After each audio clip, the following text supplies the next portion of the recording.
Hello, grade 12s. Welcome back to the channel, Science Therapy, hosted by the one and only science therapist, Uabudiwa Sos Ukobelawe Mets. And without any further ado, let's look at these questions that we have here.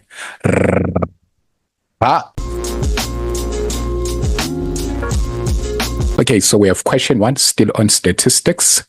And then we have 2 variable stats. Then it says a student is investigating the number of oranges in a bag in relation to the median mass of the oranges filled in the same bag. The findings are recorded in the table below. So for X here, we have the number of oranges in a bag, and then for Y, we have the median mass of the oranges in the same bag, right? And then 1.1 says determine the equation of the least square regression line for the data. So we know what we are owed to do for that one. First, we go to our calculator, mode, and then go to stats. And then we have 2 variable data, so it's A plus B plus X. And then we start to fill in our data there. So for the X, we're gonna fill in everything in here. So we have 18, followed by 16. So, okay, let's start 18. And then we have 16. And then we have 20. We have 15. Followed by 14.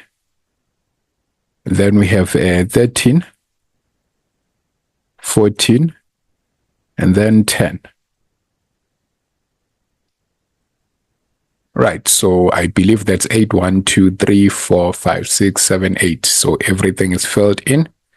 Now, let's fill in the Y. So we have 110, followed by 105. And then we have 72, followed by 142. Then we have 123, and then 174, and then 136, and 192. Right. So you then want to confirm that everything is filled in correctly. So you can be confirming that. So I believe everything is correct. And then press on. So the first question they're saying, write down the equation of the least square regression line for the data. We know for that we must find the value of A and also the value of B. So to find A and then also the value of B, so that we can write our equation in the form of Y is equals to BX plus A. Right. Then we go shift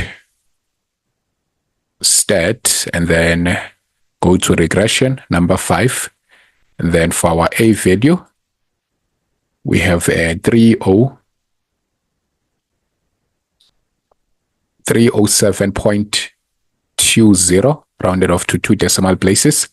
And then again, when we are looking for the value of B, we are going to say shift, then okay, shift again 1, and then we have our regression. Now for the value of B, we have negative 11.696. That would be 70 rounded off to 2 decimal places. And then that's how we have that.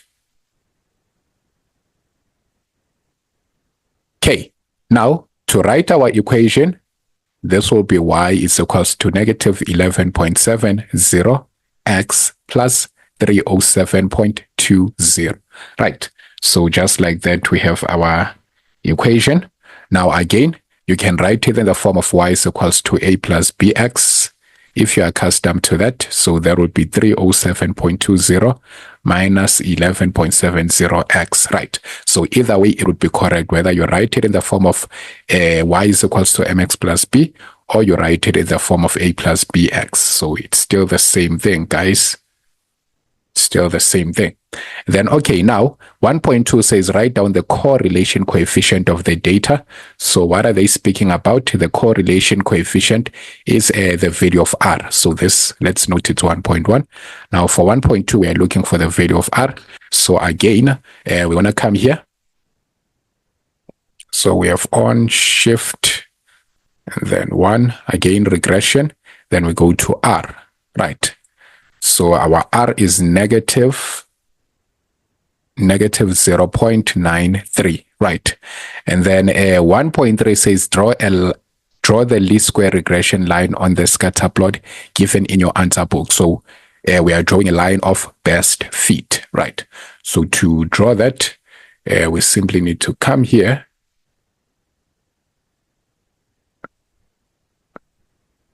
So this is what we can do.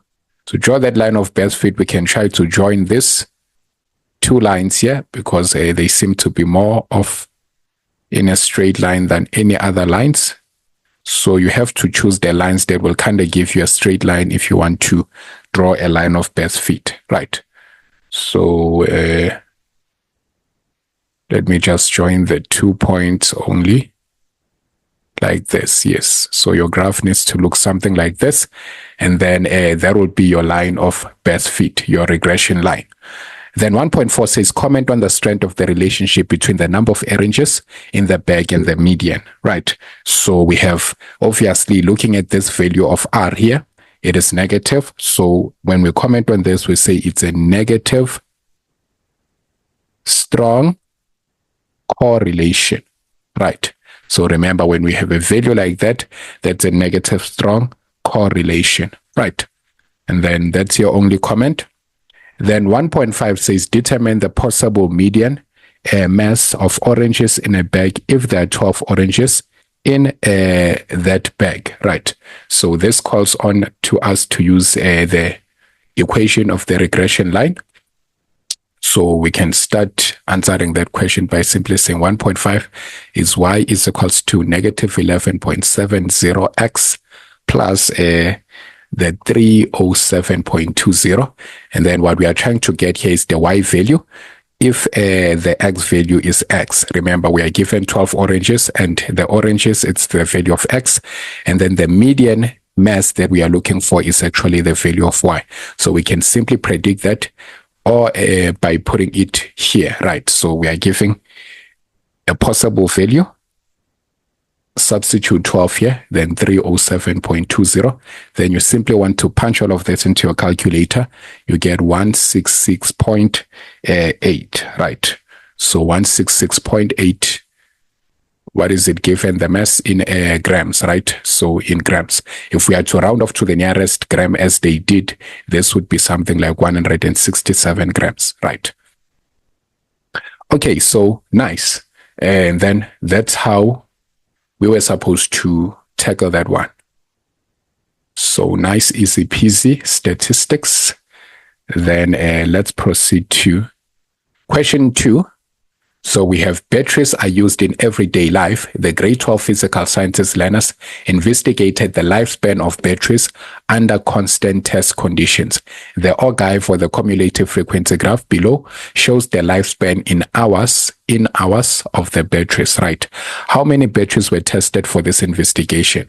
Now we already know with an ogive, if we want to find the number there, of the sample space, we just need to look at the last plot there and then check what's the value there. So it's 100. So our value for 2.1.1 is that there were 100 batteries that were tested. Right. Then 2.1.2 says use the graph to estimate the median time for the lifespan in hours of the batteries. Right. So what are we supposed to do here? We have 2.1.2. Now, to calculate that, we can simply say the first thing that we obviously need to do here is we have 100 batteries, right?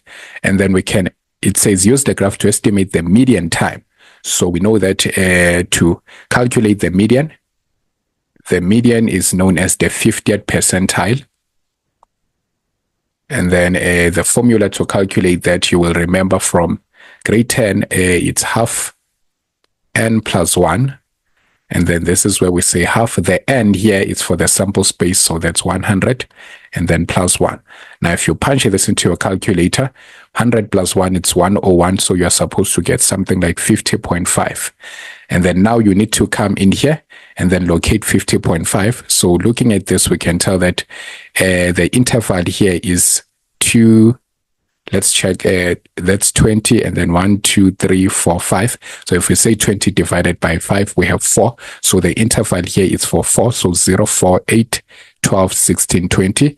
So that means here we have 40, 44, and then 48, and then followed by 52. So 50.5 could be somewhere in the middle here.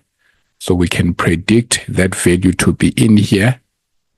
So just draw this here. And then now, where the line touches, so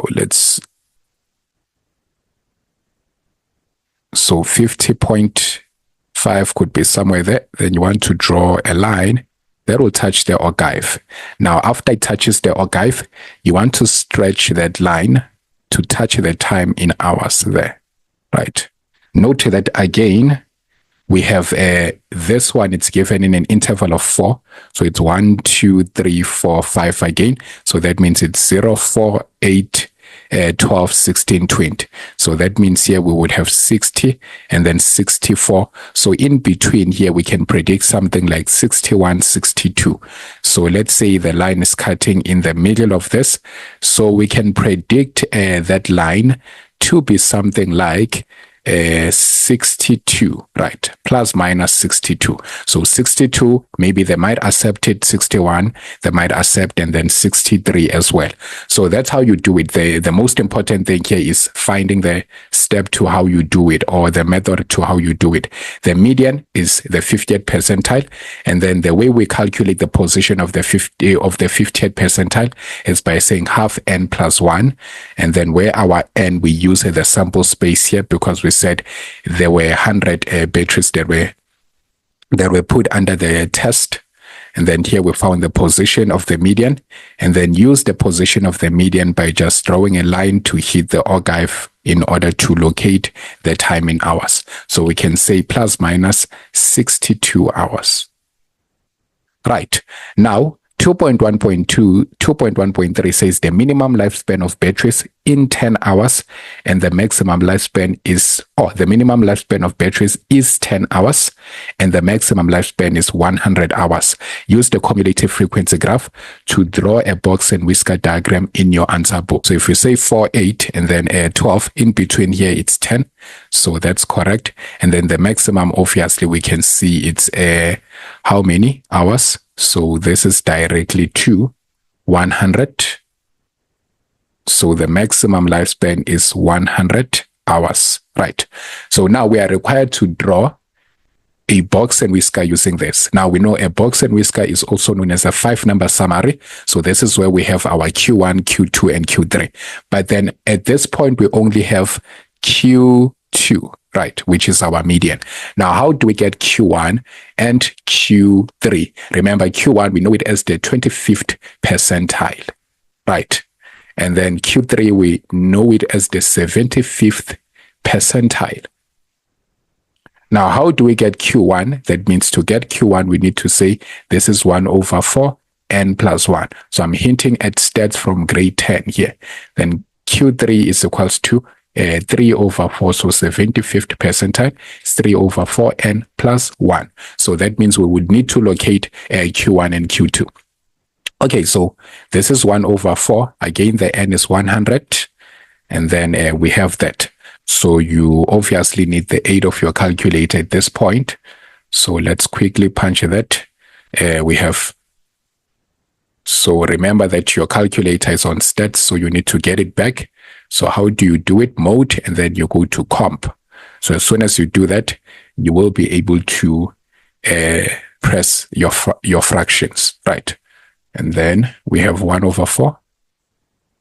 1 over 4. And then in bracket, we have 100. And then plus 1. Close bracket. So we have our Q1 will be located at 25.25, right? So now we have to locate where 25.25 would be from this. And then again, let's quickly do the 75th percentile. So 75th percentile would be 3 over 4. 3 over 4. And then here we have 100 plus 1. Then close bracket, SD. So our Q3 will be located. So Q3 is 3 over 4, 100 plus 1. Then our Q3 will be located at 75.75. Okay, now let's now go ahead and locate those. So for our Q1, remember this is 2024 and then 28. So the 25 point something can be somewhere in here. So remember, it's a prediction. We might not get our values as exact. So, but then we are just trying to predict the values. Okay, so there. So we do agree that we have 24, 28, 32, and then 36, and then 40. So in between there, we can accept something like 38, right? We can accept 38 there. So let's say our Q1 in this case will be equals to 38. Remember, 25.25 is not Q1. It's the position of Q1. In order to get the value of Q1, we then need to go to the x-axis here. Then again, Q3 is the position of the 75th percentile. So it's somewhere at 75.75. So this is 64, 68, then 72, and then 76. So it can be somewhere in between.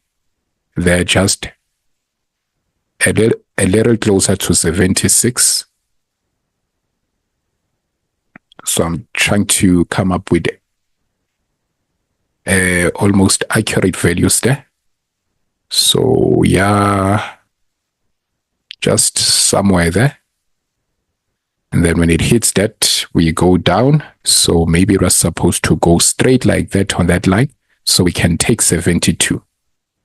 We can take 72. So Q3 would become 72, right?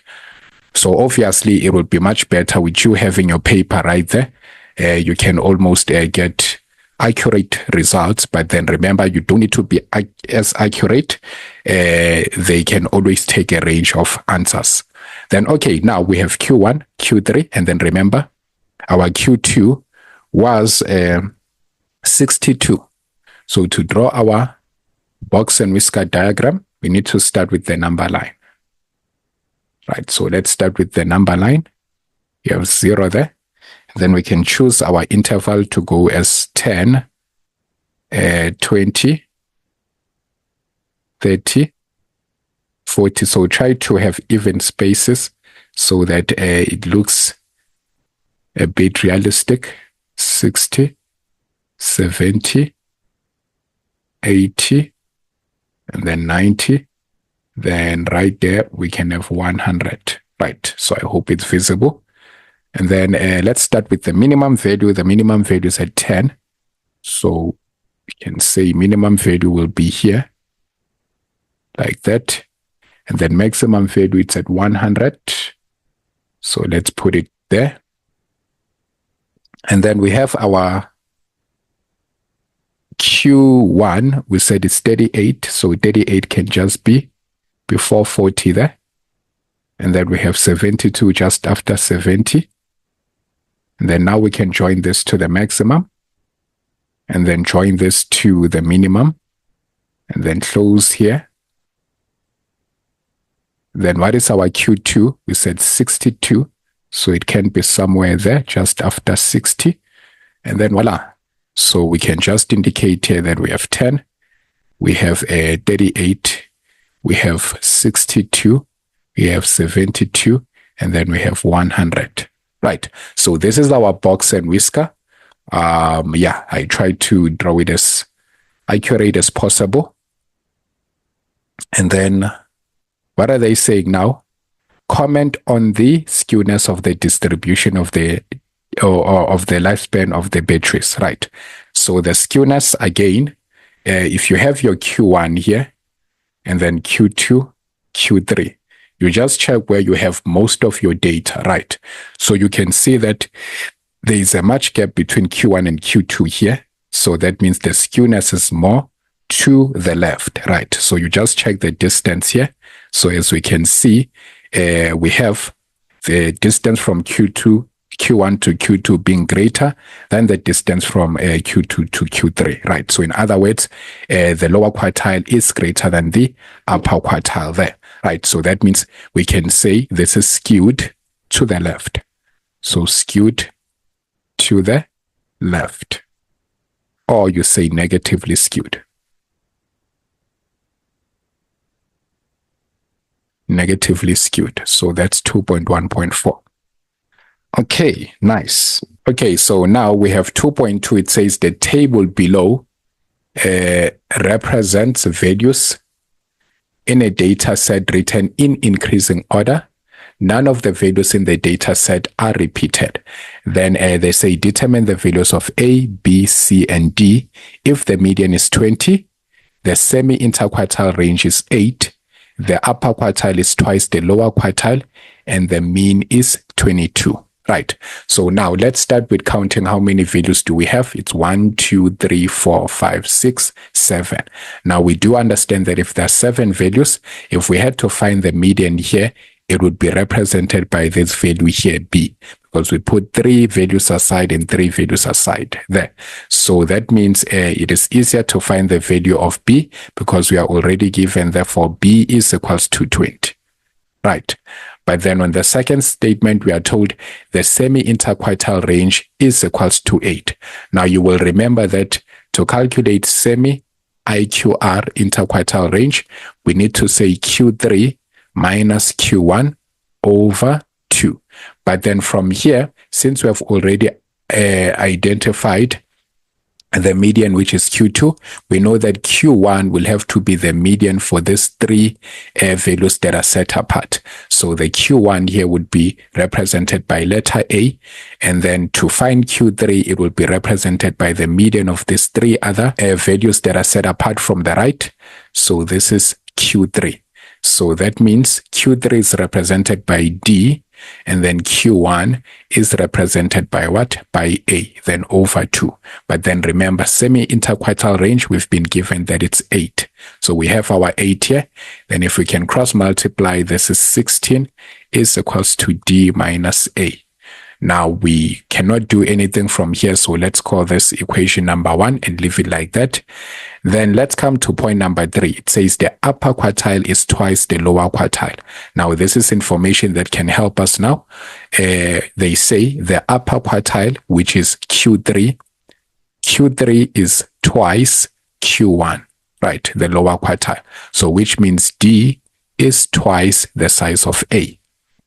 Now, since we have this, we can name this equation number 2 and then substitute it into equation number 1, right? So we'll say sub equation 2 into equation 1.